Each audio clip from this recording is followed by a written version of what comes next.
All right, so welcome to our free prep hour for July 9th, 2020. My name is Scott Miller. I'm based in Durham, North Carolina. I've been teaching LSAT classes for Manhattan Prep for, I think it's about 6 years now. So we are going to go ahead and get started. And just a couple of quick, maybe public service announcements. So we do these free prep hours usually a couple times a month. And anybody who wants to can attend. We have a bunch of people who are here live with us tonight in Zoom, and then of course we put these on our YouTube channel, so you can go back and watch the recording if you want. We have a lot of other good free resources on our Manhattan Prep website, so you can a couple things you can try out. And I'm going to put a link to this. You don't have to write down this or try to copy this URL or anything. I'm going to put a link in the chat window for those who are here live with us tonight. At the end of class, we're going to put some links in the chat window to some of our free resources and other things on the website that you might be interested in. If you're watching this on YouTube, then look in the information for the video, in the description for the video, and you'll see this information. You'll see the links that I'm talking about. So here's what we're covering tonight. We're going to talk about strength and weaken questions in logical reasoning. And we're going to use questions from Prep Test 65. So if you want to go back and look at these questions, I'm going to show questions on the screen, so you can just follow along on the screen if you want. But if you do want to go back and look at any of these questions later, they're in the second LR section of Prep Test 65. So I asked people just a moment ago to just in the chat window, tell me like what your experience is with the LSAT. So I'm just taking a quick look at that now. We have some people who are brand new. We have some people who've been self-studying. We have somebody who said they took a Manhattan Prep course already. So that's great. Okay. So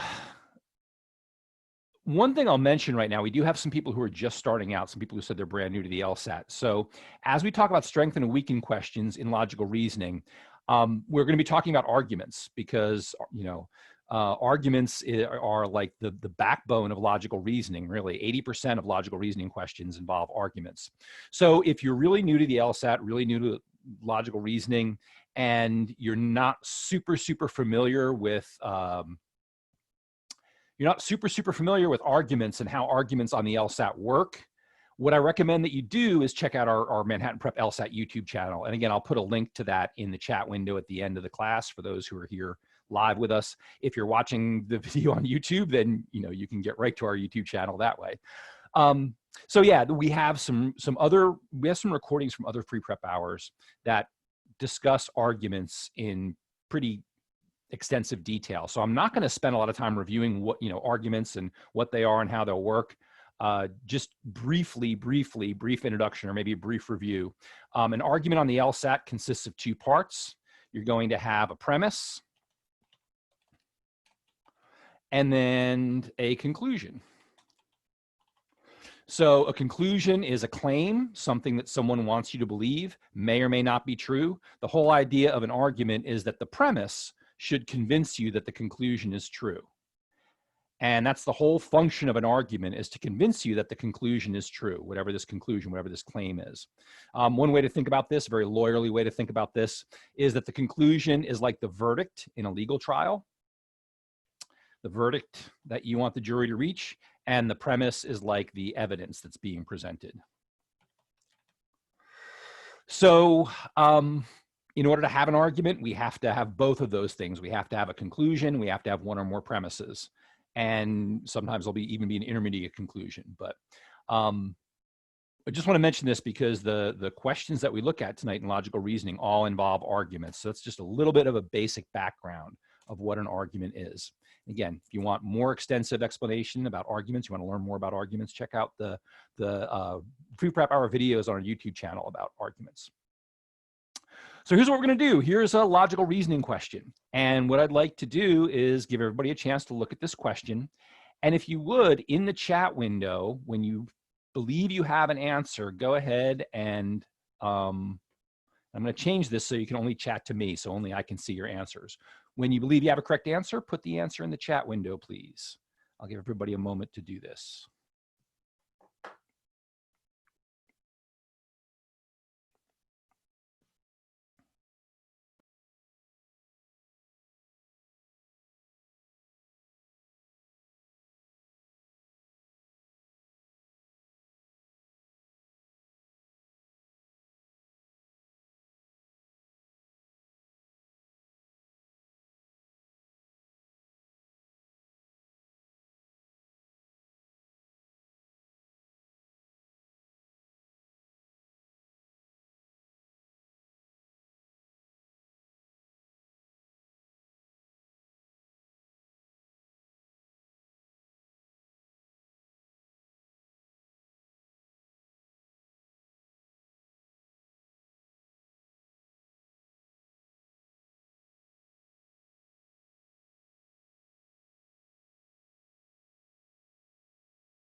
Okay, so that was 1 minute and 20, which is about the average amount of time you have to answer a logical reasoning question on the LSAT.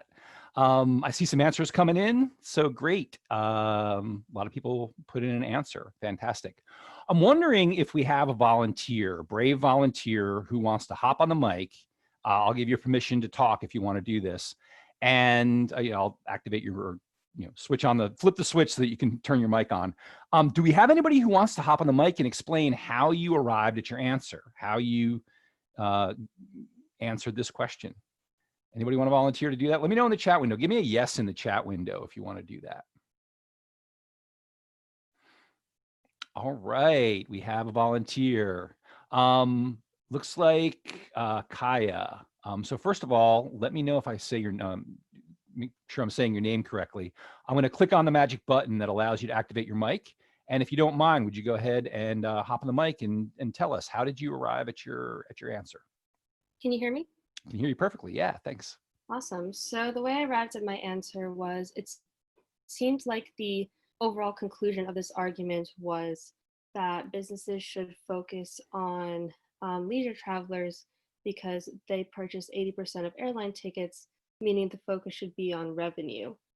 The way that I would weaken this would be to prove that business passengers would account for a greater percentage of revenue, which is how I arrived at answer D, which showed that a greater revenue was derived from business travelers. All right, excellent. So I love that the first thing you talked about is what the argument was, right? So this is a weakened question, and they say right in the question stem that there's an argument in here. And any time that an LSAT question, logical reasoning question, asks you about an argument, you want to do that. You want to make sure you understand what the argument is. So the argument is that they should focus on the comfort of leisure travelers. These airlines should focus on the comfort of leisure travelers. And you said that's because, or the reason, the premise they give is that those travelers purchase 80% of all airline tickets.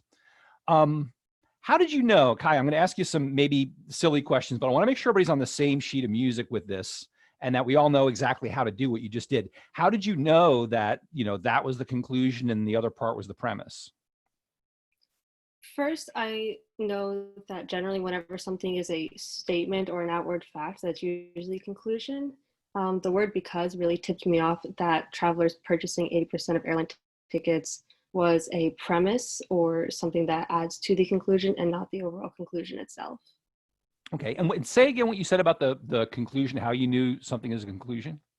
Generally facts or statements or things that are stated to be taken as fact, in my mind, are conclusions. Okay. So think about it. If, and this may be just a matter of like semantics of how we're describing this, but again, going back to our earlier example, if the conclusion is like the verdict in a trial and the premise or premises are like the evidence, where would you expect to see facts presented, in the evidence or in the verdict? I guess you would probably see facts presented in the evidence. Yeah, facts tend to be premises. So it may just be the way you're describing it, but what I would say is premises tend to be factual. Like I often say, if you can Google it, right? If you can just, you can ask somebody and it's either a yes or no answer, then that's evidence, that's a premise, right? Where, the conclusion tends to be more of a claim, right? It's presented as fact. The person who making the travel industry consultant wants us to believe that the conclusion is a fact, but we don't really know that.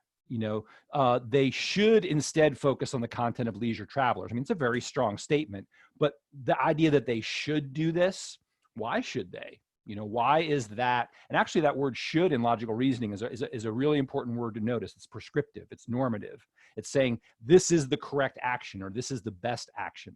So we need to support that, right? So when you're looking at the statements, you want to notice things that seem to be claims, that make you wonder why. Like, why does the person want me to believe that? And things that are like, those travelers purchase 80% of all airline tickets, that's either true or it's not, right? That's the more factual part. So I just want to be clear about that. I like your process, Kai, and I like how you're describing this. just a little bit more clear in the wording of exactly what a premise does and exactly what the conclusion does. I also like that you notice the word because. Because is a premise indicator, right?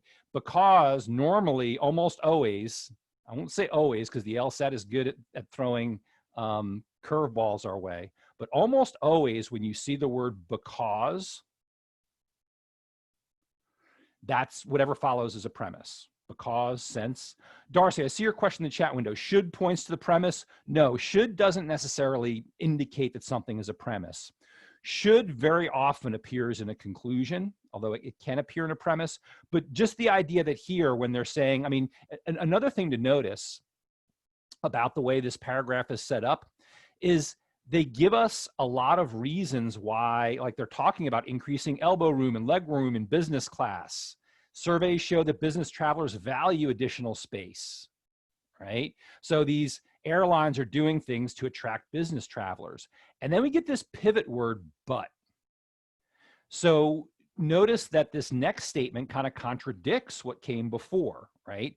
Airlines are over-concerned about the comfort of passengers flying on business. They should instead focus on the comfort of leisure travelers. So notice even within this paragraph, we already have some controversy here, right? We already have some reason to not believe this statement that they should focus on the comfort of leisure travelers. So anything that seems controversial, that's part of how we determine what the conclusion is. It's one way to determine what the conclusion is in an LR argument, is to notice that and this is a very common format in logical reasoning. These paragraphs often start with some kind of opposing point, something that the conclusion is eventually going to dispute. And then we get a pivot word like but or yet or however, and that pivots to the conclusion, right? I would actually say almost we can kind of include all this in the conclusion. Airlines are over concerned about the comfort of passengers flying on business. They should instead focus on the comfort of leisure travelers. Like we could say that whole thing's the conclusion. Why? Why should they, it sounds like the business traveler, sounds like they're, taking care of business travelers, and that's important. Why should they focus on leisure travelers instead? Oh, here's our evidence. Here's our reason, because the travelers purchase 80% of airline tickets. Liza, I see your question. Do you recommend reading the question stem before reading the argument? Yes, yes, yes, always, always, always. I am a big fan of that. And you're going to get me to stop doing that about the same time you get me to stop using an Oxford comma. Always, always read the question stem first, because different LR questions are going to ask you to do different things. Some LR questions don't even involve an argument. So if you go looking for an argument, you try to do what we just did, what Kaya just did, and break it down and find the premise and the conclusion. If you spend time doing that on a question that doesn't even involve an argument, then you're kind of wasting time. So it is going to be really helpful in logical reasoning to recognize and understand the different types of questions and what your job is for each type of question. And so I always read the question stem first, because that can significantly change the way that I read the stimulus, whether I'm looking for an argument or not, or what I'm actually looking for. If the question stem talks about an argument or reasoning or a conclusion or an assumption, then definitely I'm going to go and do what we just did, look for an argument. All right, great. Kai, I'm going to ask you one more thing before we let you off the hook here. I like your reasoning for answer choice D. It doesn't contradict the evidence. The leisure travelers might still purchase 80% of all airline tickets, but D gives us a reason to doubt that evidence, that premise, really supports the conclusion. Even if the leisure travelers purchase 80% of all airline tickets, what if more of the revenues come from business travelers? They're paying the big bucks, right? They're paying for the expensive seats. So maybe the airlines shouldn't focus on the comfort of leisure travelers. Answer choice D breaks the link or makes us question whether this evidence, this premise really supports this conclusion. So Kai, I want to ask you to do one more thing for me, if you would, if you can hop back on the mic. Can you pick one of these answer choices and explain why it's wrong? Sure. I guess I'll go with A because it's the very first one. Business travelers often travel.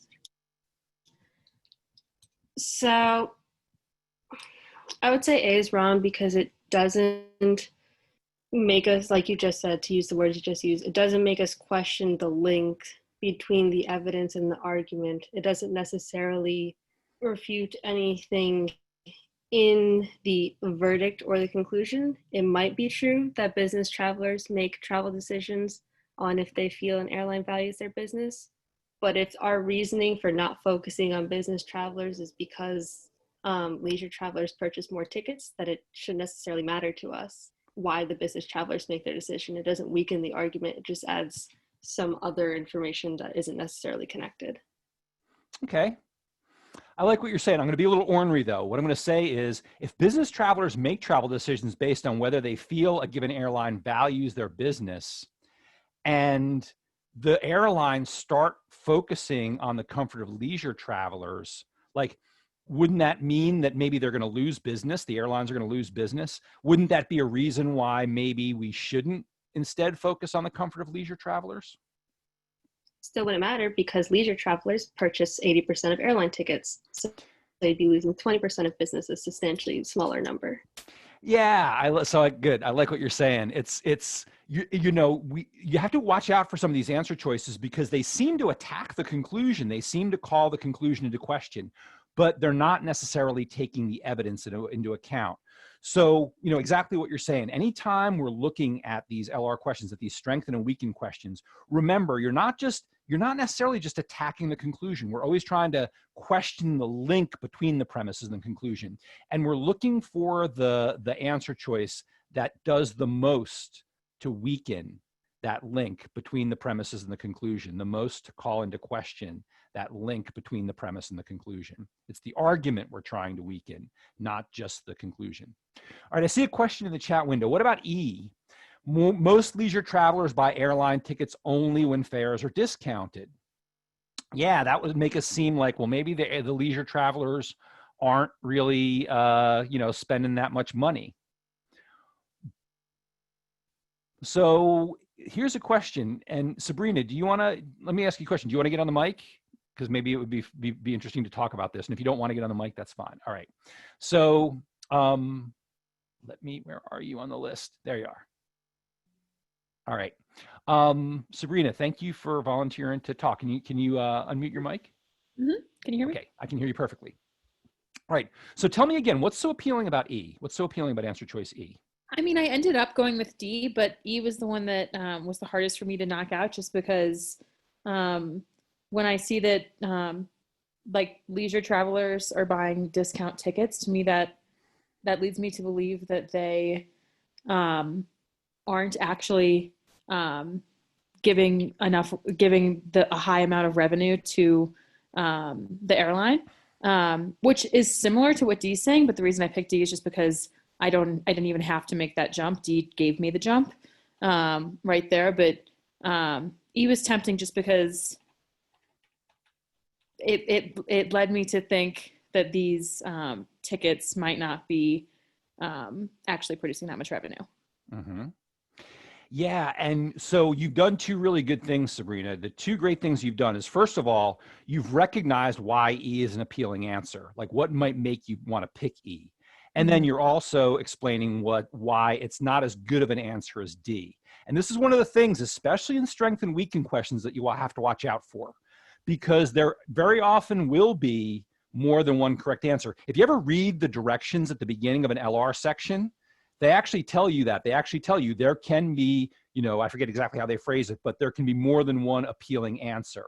And especially when the question stem says, which one of the following most weakens? Mm-hmm. That word most in the question stem is really important because it means that there may be more than one appealing answer or potentially correct answer. We're looking for the one that does the most weaken. And you explained exactly why D does more, because we have to make some assumptions about revenue in order for answer choice E to actually weaken, right? We don't actually know, and we're not explicitly told what answer choice E has to do with revenue. Like, okay, they're buying airline tickets only when fares are discounted, but why do airlines discount tickets? To make people spend more money, right? Whereas D, we don't have to make that assumption about revenue. We can definitely see a definite effect of answer choice D on the airline's bottom line. Mm-hmm. And maybe like in E, this doesn't say how much they're discounted. Maybe they're only discounted by $5 and they're still giving a large portion of revenue.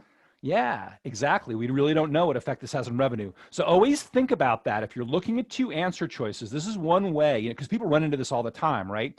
You're down to two answer choices and they both look pretty good. In a strengthen and weaken question, especially, notice if you have to make some additional assumptions to help out an answer choice.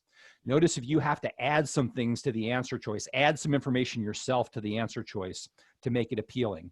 Generally, almost always the answer choice that you have to add less information to or make fewer assumptions about is going to be the correct one. That's the one we're looking for. So that's what's good about D. Makes sense. Thank you. All right. Thank you. Thank you both. I see a question in the chat window. How much time, if any, do you spend pre-phrasing or predicting a potential answer for strengthen and weaken questions? The answer to that is at least some, right? And this goes for all LR questions. My first step, if it's a strengthen or weaken question, I'm going to find the argument core first. I'm going to figure out what is actually the conclusion, what are the premises. I'm going to always invest time in doing that. And then I spend a few seconds at least thinking about it. You don't have to completely articulate or predict a correct answer. In fact, most of the time, honestly, in logical reasoning, I don't actually predict a correct answer when I pause, but I always pause for a second and try to see what's wrong with the argument.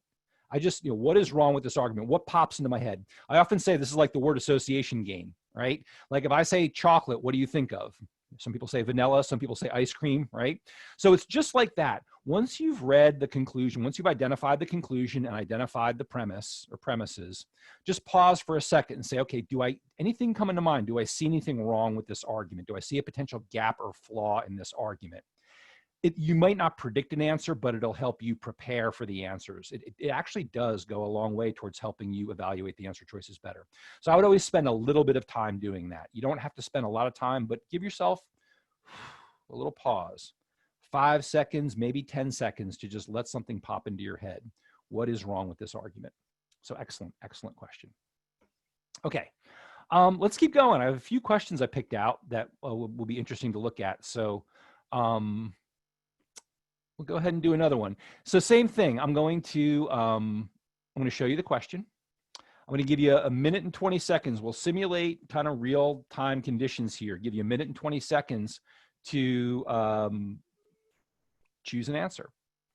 And when you have an answer that you think is correct, go ahead and put it in the chat window.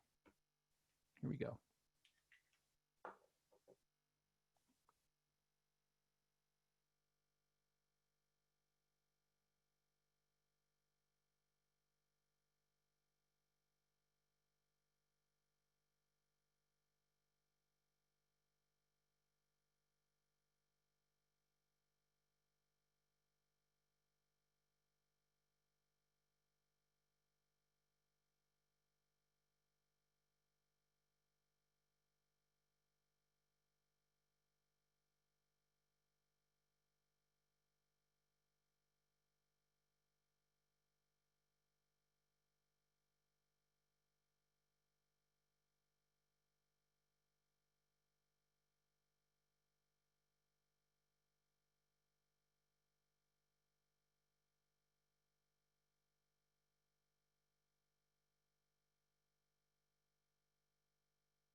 All right, that was a minute and 20. Go ahead and put an answer in the chat window, even if you're not sure.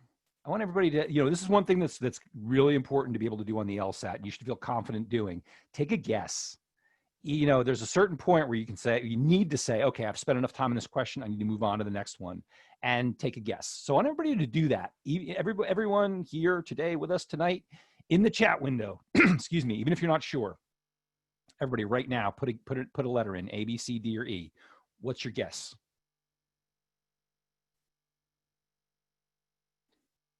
All right, cool, good. I see answers coming in. Okay, this one's a little bit trickier, right? This is a weaken question. Each of the following, if true, weakens the argument except. So we need to change our approach here a little bit. The first steps are the same, right? We're being asked for something that weakens the argument. So we need to understand the argument. We need to understand the argument core. I'm wondering if somebody in the chat window would give me the first few words of the conclusion. So we know there's an argument. We want to make sure we understand what is the conclusion of this argument. In the chat window, type the first few words of the conclusion. Okay. Yep, I see people are seeing that. So again, we have that same structure that we saw earlier. We see like this introductory statement that, you know, the argument, the conclusion is eventually going to make us question this. So in some countries, produce is irradiated with gamma rays in order to extend shelf life. All of a sudden, I'm thinking of like lettuce turning into the Incredible Hulk or something, but I don't think that's important right now. So we get this pivot word, right? So they introduce this idea that they're going to, you know, irradiate produce with gamma rays. And then we get a pivot word, however, just like but in our last question. And very often that doesn't necessarily tell us that the very next thing is the conclusion, but it's telling us that the actual argument is coming up. And then we have our conclusion that there are good reasons to not do this, good reasons to not eat this irradiated Incredible Hulk food. Okay. And then we get the reasons, right? First, so here's why, here's the explanation, and everything else is basically our evidence. They're exposed to radioactive substances that produce the gamma rays. Irradiation can reduce the vitamin content of fresh foods, leaving behind harmful residues, chemical residues, and then the irradiation spawns unique radiolytic products that cause serious health problems, including cancer. Okay, so it doesn't sound very good, right? Sounds like, yeah, these are all really good reasons to avoid the irradiated foods. But there has to be a problem with this argument. There has to be a reason why these premises don't, yeah, like you said, Darcy, yeah, good reasons to avoid. Or actually, no, I think you're quoting the conclusion.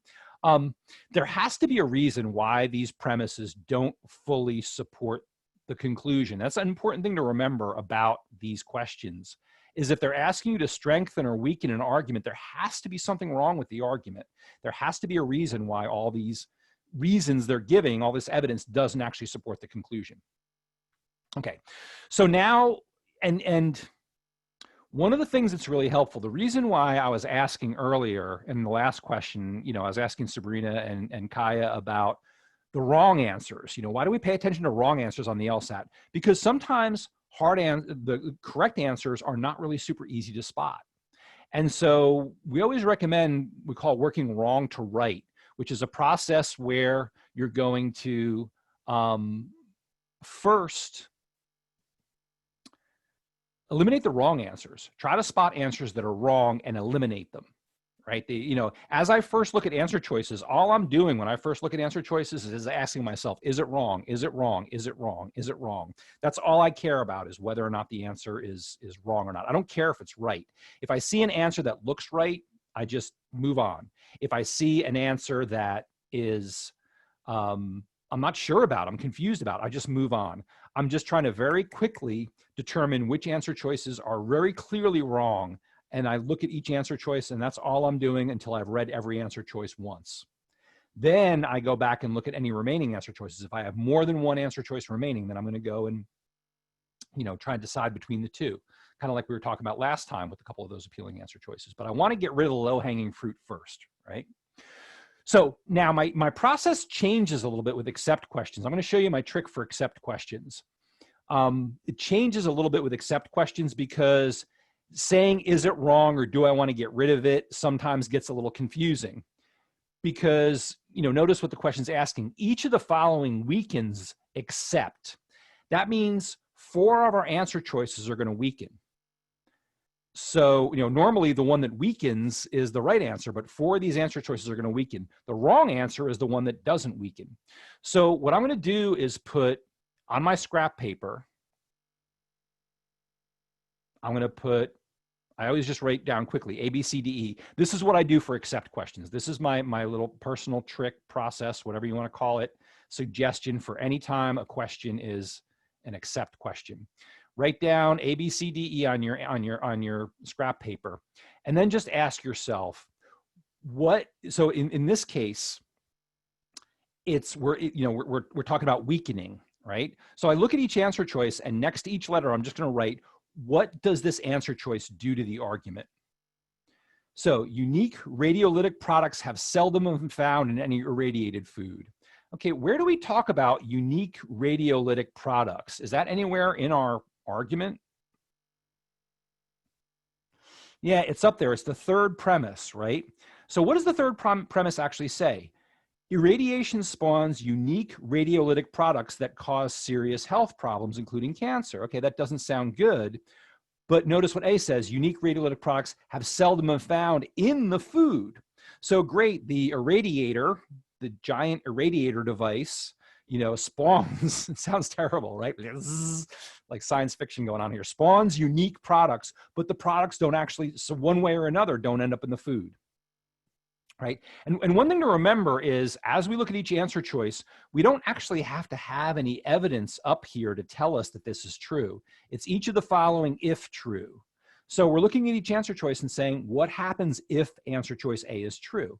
Well, that would weaken the argument, because if the products, these scary products, have never actually been found in the food itself, that's not really a good reason to avoid the irradiated food. Just because the irradiator is spitting this stuff out, if it doesn't end up in the food, then we really don't care about that third premise. So I just put a little W next to A because it weakens the argument. Answer choice B, serious health problems have many causes that are unrelated to radioactive substances and gamma rays. Okay, I don't know what to do with that. That's kind of confusing to me, so I'm just going to leave it. I don't have to spend at this point 5 or 10 or 15 seconds trying to figure out what answer choice B is saying. I can just say, oh, okay, it's confusing, I'm going to move on to the next one, right? This is my quick process. First time I'm looking at answer choices. Something's confusing, I'm not sure what to do with it, move on to C. So a study showed that irradiation leaves the vitamin content of virtually all fruits and vegetables unchanged. Okay, where do we talk about vitamin content? Well, that's second, right? Irradiation can reduce the vitamin content of fresh foods. Yeah, right? Second, I see in the chat window. Can reduce the vitamin content of fresh foods, leaving behind harmful chemical residues.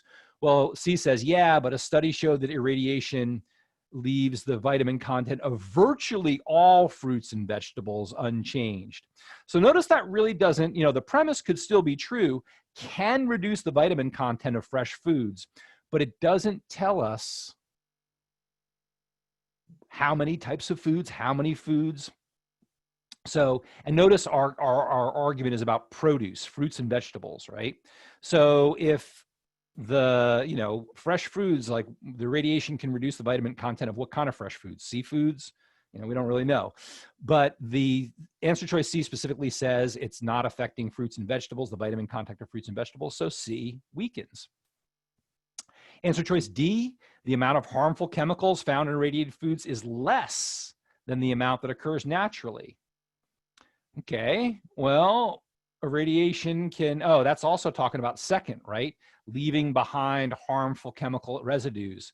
So, okay, even if irradiation does somehow leave behind these harmful chemical residues, D is saying it's not any worse than what occurs naturally in most kinds of foods that we eat. So that weakens. And E, a study showed that cancer rate is no higher among people who eat irradiated food than among those who do not. So again, this whole the third premise is talking about the unique radiolytic products that can cause cancer. Well, D is saying, yeah, but the people who actually eat irradiated food don't have any higher cancer rate. So that, again, is not really necessarily a good reason to it's not a good reason to avoid irradiated foods.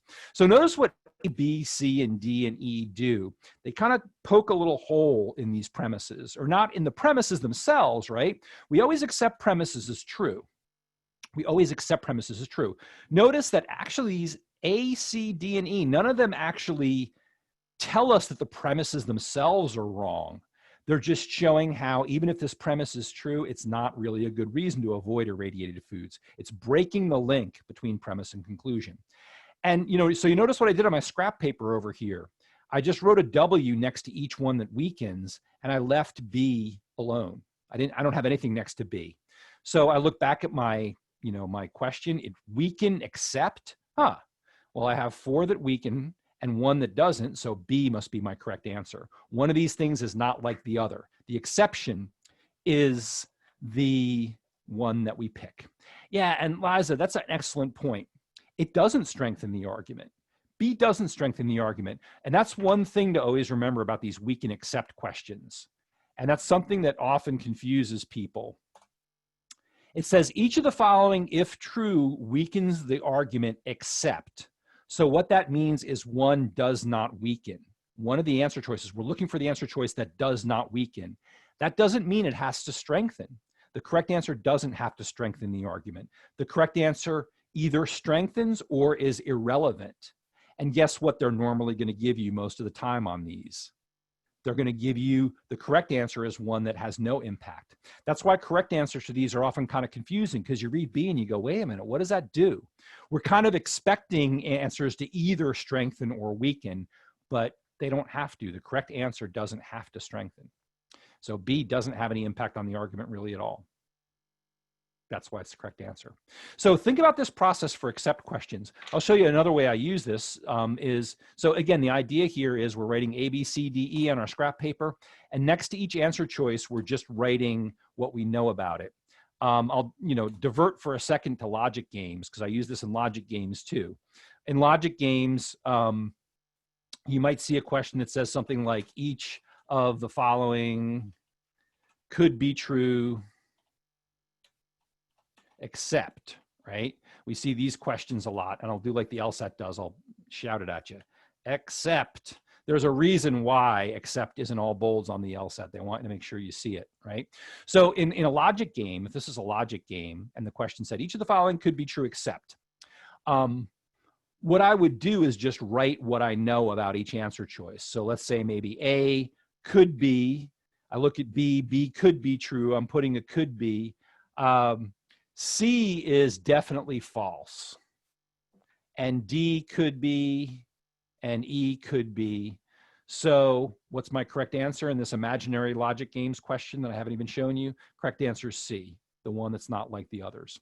And again, if you've ever understood an accept question perfectly but got it wrong because you knew what the answer was, you just somehow or another accidentally picked the wrong one. This process of writing out what you know about each answer choice rather than thinking right or wrong works really, really well. It tends to avoid that confusion that can happen with accept questions. All right. How are we doing? I'm looking at the Q&A window. If you do have any questions as we move along here, just go ahead and put them in the Q&A window. Again, you can open that by hovering your mouse over the bottom of the screen and clicking on Q&A. All right, so that's what we're looking for with, again, a little bit of a slight variation. We can accept. So let's see if I have a couple other questions picked out here. Let's see a fun one.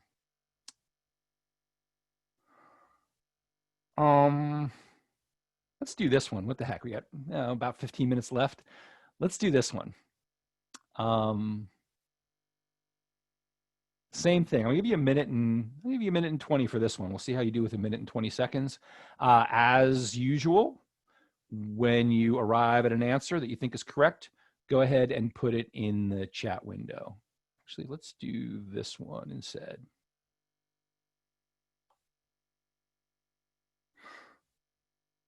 All right. Now let's do this one. This is more interesting. All right, here we go. Here's your question, minute and 20 seconds.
All right, that was about 1:20.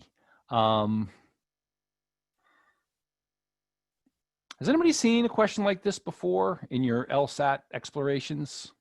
Yes in the chat window if you've seen something like this before. Okay, some people have, some people haven't. What type of question is this? How would you describe? Sabrina said a useful to know question. Is there another way of describing this? Facts? Okay, Liza's getting ready to change your answer. Liza, would you like to hop on the microphone? Would you like to help me out with this? Yes, if you're okay to. Okay, Liza, I'm going to go ahead and activate your microphone. So go ahead and hop on the mic if you would. Yeah, excellent. How are you doing? I'm pretty good. How are you? I'm doing great. Why did you change your answer? I always think it's, by the way, it's a sincere question. I always think it's fascinating when somebody, or it's really interesting when somebody changes their answer, because that means that you saw something different that you didn't see earlier. So what caused you to change your answer here? Well, I was kind of trying to do what we talked about earlier and look at the specific, in this case, hypothesis that helps to center the argument. Which is that the stones were brought to Tiwanaku on reed boats. So originally I was drawn to answer choice A because it seemed useful to question whether reed boats were used to transport the stones. But then when I was looking back at B, it felt relevant as well because it's maybe addressing whether these stones were, oh no, I'm back to A. Okay. Well, now let me ask you a question. So one thing we've been talking about all evening here is we're talking about arguments, right? So this is a little bit different. Notice that the question stem doesn't talk about an argument. It talks about a hypothesis. But we're evaluating, and it says the support for the hypothesis. So what's the support for the hypothesis? You're correct. The hypothesis is that the stones were brought to Tiwanaku on reed boats. That's the hypothesis. What's the support? I think the support is that according to the experimenters, a 9-ton stone could be transported this distance of 90 kilometers using a reed boat that was built with materials and techniques traditional to the area. Yeah, so they actually did it, right? The support is that they actually did it. They transported this 9-ton stone from Copacabana to Tiwanaku using a reed boat built with locally available materials and techniques. Okay, so this is an argument. That's one thing I want you to realize about this question is this is an argument. Even if they call it a hypothesis, you still treat it just the way we've been doing these other questions tonight. The hypothesis itself or the theory is the conclusion. And then whatever support they offer or evidence they offer is the premise.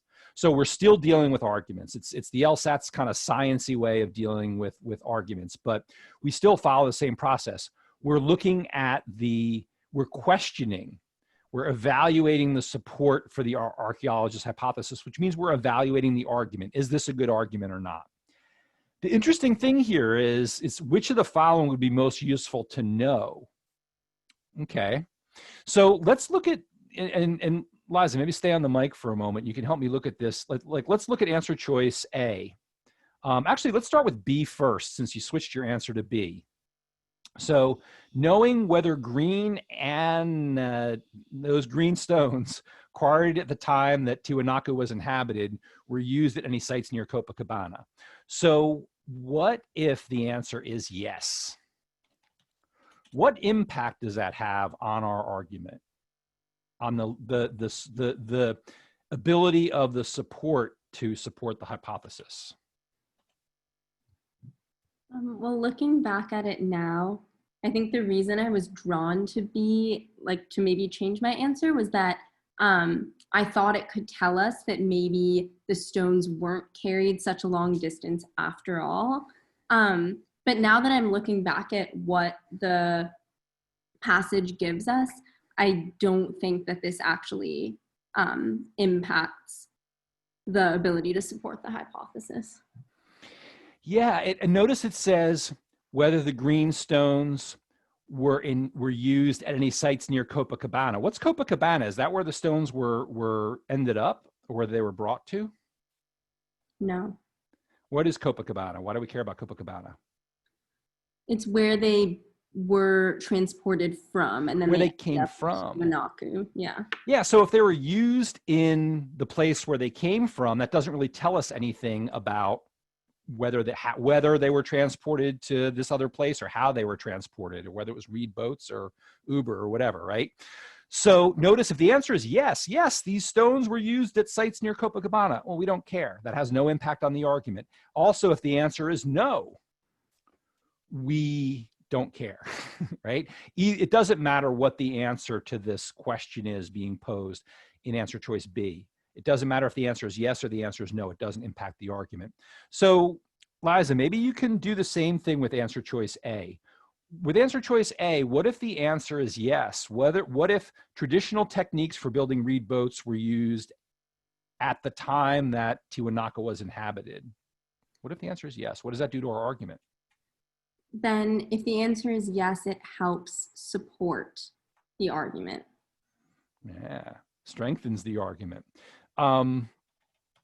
Because notice, they're saying reed boat built with locally available materials and techniques traditional to the area. That's talking about now, right? Locally available. It doesn't say in the past. This is talking about now. So that's the problem with this argument, is the experimenters are using techniques and materials that are in use now, but these stones were prehistoric. We don't know when they were, how long ago it was, but it's not recent, right? Not last year. So one more question, Liza. What if traditional techniques for building reed boats were not in use at the time that Tiwanaku was inhabited? What does that do to our argument? If they were not in use, it would weaken the argument. Yeah, weaken, right? So there we go. How are you feeling now? You feeling pretty good about answer choice A is the correct answer? Yeah, I feel good about A. Yeah, okay. Liza, thank you very much for your help. So this is, I asked people earlier what type of question it is, and people gave some pretty good answers about like how you would describe this question. I call it a strengthen or weaken question. That would be my description. Strengthen or weaken, or strengthen / weaken. And this is how these questions work. They're going to give you an argument, and then they're going to give you, each of these answer choices is basically posing a question, and it's basically like a yes or no question, right? And for the correct answer, whether the correct choice A,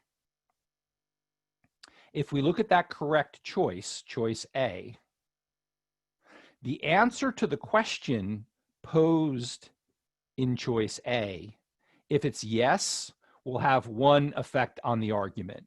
If it's no, it will have a different effect on the argument. One will strengthen, one will weaken. And it's not necessarily that yes always strengthens and no always weakens, right? But one of those answers, yes or no, one of them is going to strengthen, one of them is going to weaken. With the other answer choices like B that we looked at, yes or no doesn't make a difference. The answer could be yes with B, C, D, or E. The answer could be yes or no. Either way, it has no impact on the argument. So these are a little tricky, right? That's what makes them a little tricky. And I think the thing that makes them most tricky is we haven't seen a ton of these in LR. They're not a super common question type. So every once in a while, somebody's going to run into one of these for the first time when you're doing a practice test, or hopefully not on test day, but maybe on test day. And so what you have to do is understand the argument. And then as you look at each question, as you look at each answer choice, realize each answer choice is a question in itself, right? And so what happens if the answer is yes, and what happens if the answer is no? If yes or no makes a difference to the argument, that's the correct answer. The other ones aren't going to have the same impact. So somebody asked about question E. whether reed boat built for the experimenters is durable enough to remain usable for several years. So that's an interesting point. Like, what if the reed boats aren't durable? What impact does that have on the argument? But notice several years.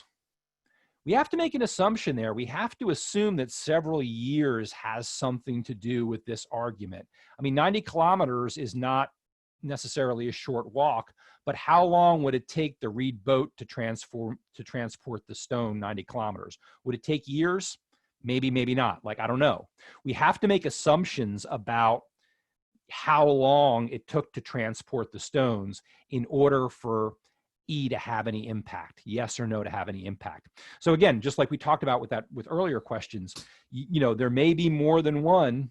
It says, which of the following would be most useful? There may be more than one of these answer choices that has, you know, a potential impact. So we have to be on the lookout for elements in answer choices that we have to make assumptions about, or that we're kind of adding our own information to. But I agree, E is a tempting answer, but we just don't know what several years has to do with anything. We don't actually know. The stimulus never told us that it took several years to get the stones from Copacabana to Anaku. Okay, if anybody lives near these places, I apologize for messing up the names, but I've heard of Copacabana before, but never to Anaku. All right, folks, so here's what we're going to do. I hope this is useful. I hope, you know, we looked at, these are strengthen and weaken questions, which are very, you know, strengthen and weaken. They're kind of the same type of question. They're very similar. Again, remember, these questions are all about arguments. So you really want to have your ability to spot an argument in the stimulus. You want to have that skill down. It's a skill. It's an important skill to invest in on the LSAT. And then, you know, taking that moment to think about the argument. Do you notice anything wrong with the argument? Maybe with a couple of these questions, you didn't notice anything right away that was wrong with the argument.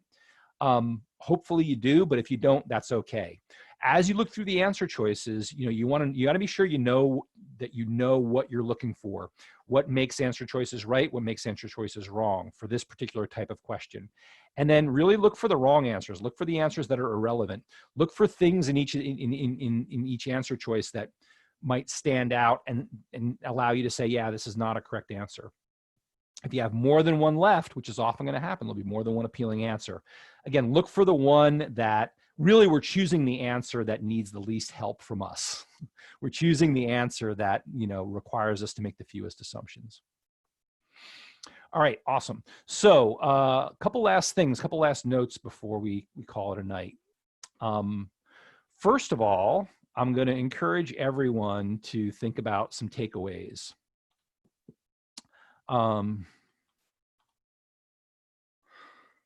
you made some notes tonight, if you found any of this helpful, think about what you want to remember, and specifically, what do you want to practice? The next time you're working on LR and you're looking at these strengthened questions and weakened questions, what do you want to practice? What do you want to specifically apply that stood out to you tonight? Because that's what it's all about on the LSAT. It's all about practicing what you learn. Okay, like I said, we have some great free options. I'm going to put some links in the chat window. Again, if you're watching on YouTube, you can find these links in the description for the video, the information about the video. Oh, good. I see some people putting some answers in the chat window. Yeah, next time I see a tempting answer, I will think about what I need to assume. Yeah, if you're down to 2 answers especially, notice what you need to assume about one or the other. Okay, so yeah, check out our free resources page. You can try any of our online courses for free. If you enjoyed this and you want to see more of the stuff that I teach. Again, this is June 9th, 2020 right now, and this is being recorded. I do have a class coming up that starts in a week or so. So you can go on our website and you can attend session 1 of any of our courses for free. No charge, no obligation. It is the first session of our 10-session LSAT course, complete LSAT course. You can come in, check out session 1 for free. If you decide to sign up for the full course, that's great. If not, then we're happy to have you for session 1. That's kind of a good way to check out. And in the session 1 course, we cover logical reasoning and reading comprehension. We spend, you know, the complete course sessions are 3 hours each. The sessions in our normal LSAT courses are 3 hours each. So we go into a little more depth than we do here in the free prep hours. And that's all I got, folks. Let me go ahead and say farewell to our friends who are watching on YouTube, watching from home.